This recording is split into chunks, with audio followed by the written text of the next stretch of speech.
Good afternoon. This is Burke Live. Welcome to Atlanta and Around the Majors baseball show. So, this portion I want to talk about Aaron Judge and what a process that was. So, finally signs a 9-year, $360 million contract. So, it would take him to $40 million a year per average. And two articles that I wrote that I want to give credit to: Chris Kirchner of The Athletic writes for the Yankees, formerly locally with the Atlanta Hawks, and then Brian Hawk of MLB.com, who writes for the Yankees. So those are two articles I read where I gathered most of my notes. Thank you to those writers, but just what a process that was. So Tuesday night, I get an alert on my phone that says Aaron Judge is going to the Giants. It was John Heyman who reported that, which it turned out it was a mistake. It didn't happen within minutes. It turned out that was not the case. Now Judge to the Giants. That wouldn't have been that big of a surprise. I feel like it was really between them and the Yankees that were some of the big favorites in order to land them. The Padres came in as well. They offered him 10 years, $400 million. So from what I've heard from these articles, and it was interesting, is I can't imagine what it's like working in a baseball front office and working throughout the night. That's what I heard, yes, to try to re-sign Judge. Now, granted, in San Diego where the winter meetings are, it's 3 hours behind from what New York is or where I am here in Georgia. We're Eastern time here, so it's 3 hours behind. So I found out that Judge was coming back to the Yankees about 8:30 Wednesday morning, so it's probably 5:30 their time. And just from hearing Brian Cashman, what he said, and seemed to be tired and just, again, working all night. Since, again, in a job like this, you need to re-sign your potential franchise player.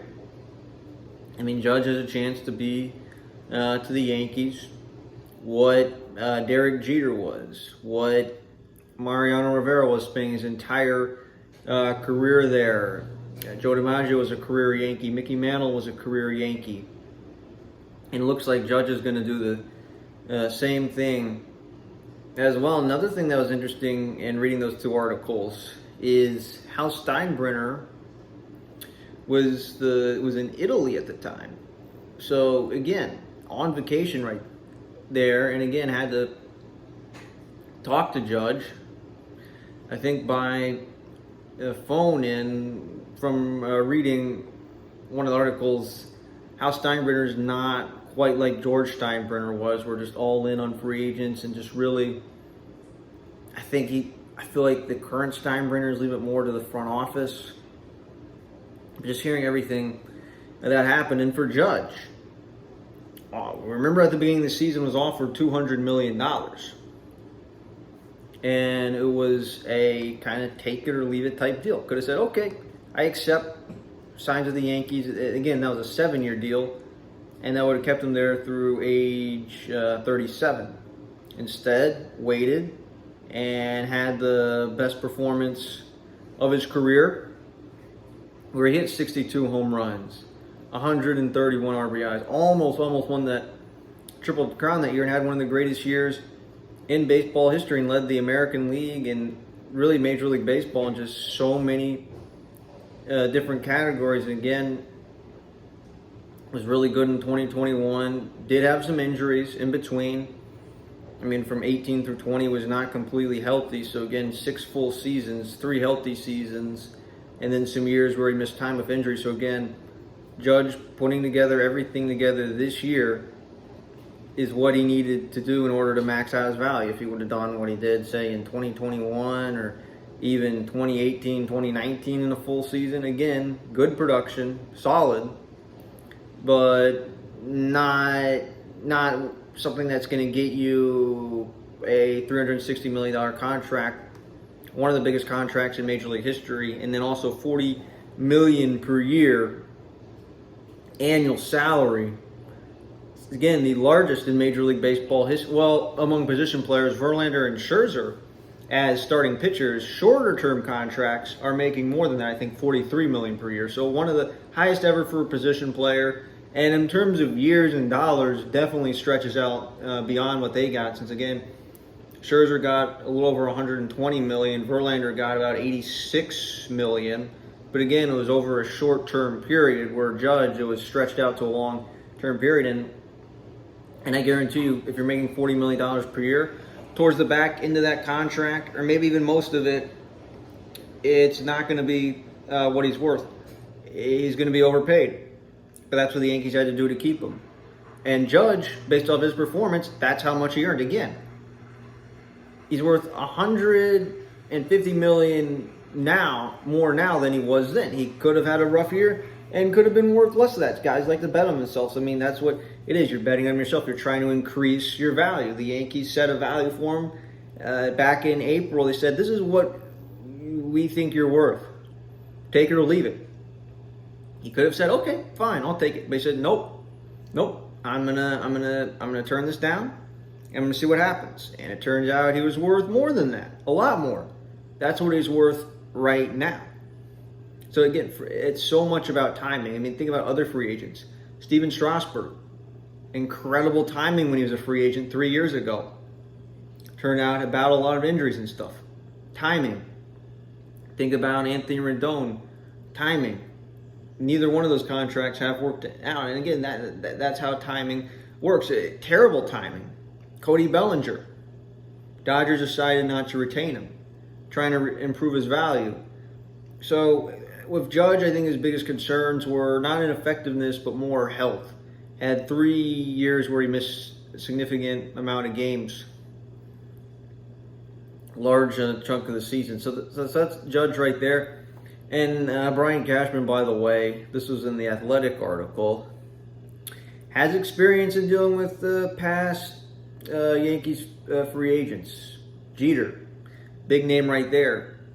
Pretty intense back in 2010. A-Rod got a huge contract with the Yankees. Robinson Cano ultimately did not stay. Went to Seattle. Could have stayed with the Yankees. The Yankees offered him less than what Seattle did. I don't think they're as committed with Cano. I mean, again, just 10 years ago, Robinson Cano as a kid, when I was playing baseball, was one of my favorite players. And see him leave the Yankees, I mean, I kind of wish Cano would have stayed with the Yankees. That would have been cool to have a Yankee Hall of Famer. Of course, the PD stuff. Jorge Posada was once a free agent, came back. I think Mario Rivera was too. Bernie Williams was, I think, almost went to the Red Sox. So yeah, Cashman has a lot of experience dealing with a lot of big-time free agents, whether they come to the Yankees, whether they are Yankees. A lot of experience that, and also just more from MLB.com. Judge, by the way, met with the Padres a lot on Tuesday. They offered him $400 million. I think what it came down to is could have played for the Giants and stayed there. Judge got that 9-year offer, and the Yankees had to do whatever it took. And at the end of the day, I think it was between either the Yankees or Padres and Giants. Padres, again, you know what the Padres are doing? They are spending tons of money. They gave Machado a lot of money. They gave Tatis a lot of money. They traded for Soto.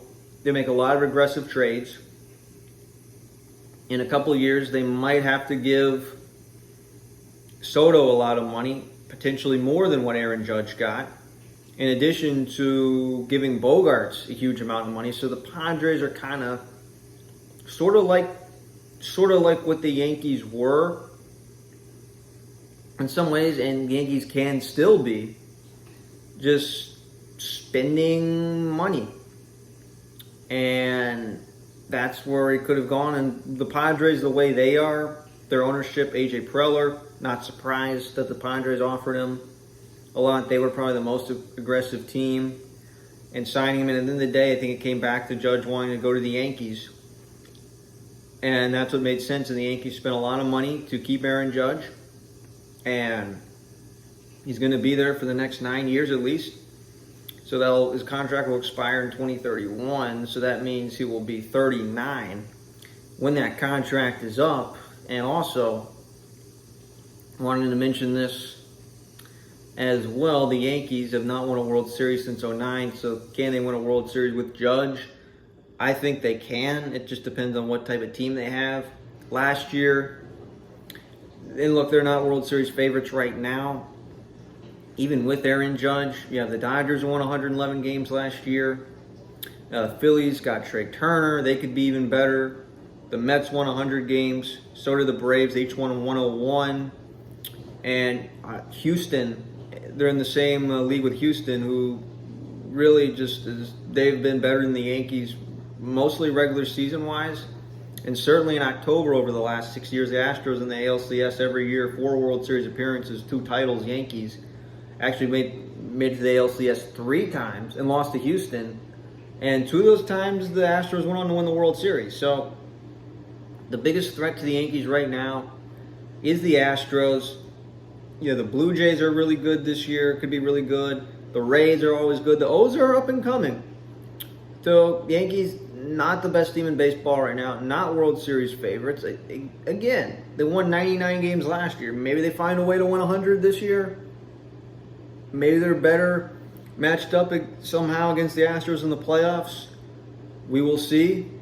This team has work to do. But it will be interesting to see what they're like, and if they can win a World Series with Aaron Judge. So Aaron Judge being there through 2031, so that'll take him through age 39. So that'll be 15 full years with the Yankees. And just looking at where he's at right now, so in 6 full years, he has managed to hit 220. Home runs, so over 30 per year on average. So if he can, I don't think he's going to hit 52 home runs or 62 again, but over the next 9 years, let's say he hits 30 home runs per year, that's going to take him right up to 500 in his career. So he could hit over 500, which would be a remarkable feat in about 15 years or so, close to 40. So Judge, and his hit totals, again, if he can average 150 a year for the next 9 years, we'll have a little over 2,000. In his career, his hit total is surprisingly low at only 748. You would think it might be higher, but that is his hit total right now. So again, Judge, 99. I mean, who does wear 99 in baseball anyway? So just Judge re-signs with the Yankees. He's back. Here's what I have to say about that. That's everything. And this is Atlanta and Around the Majors Baseball Show.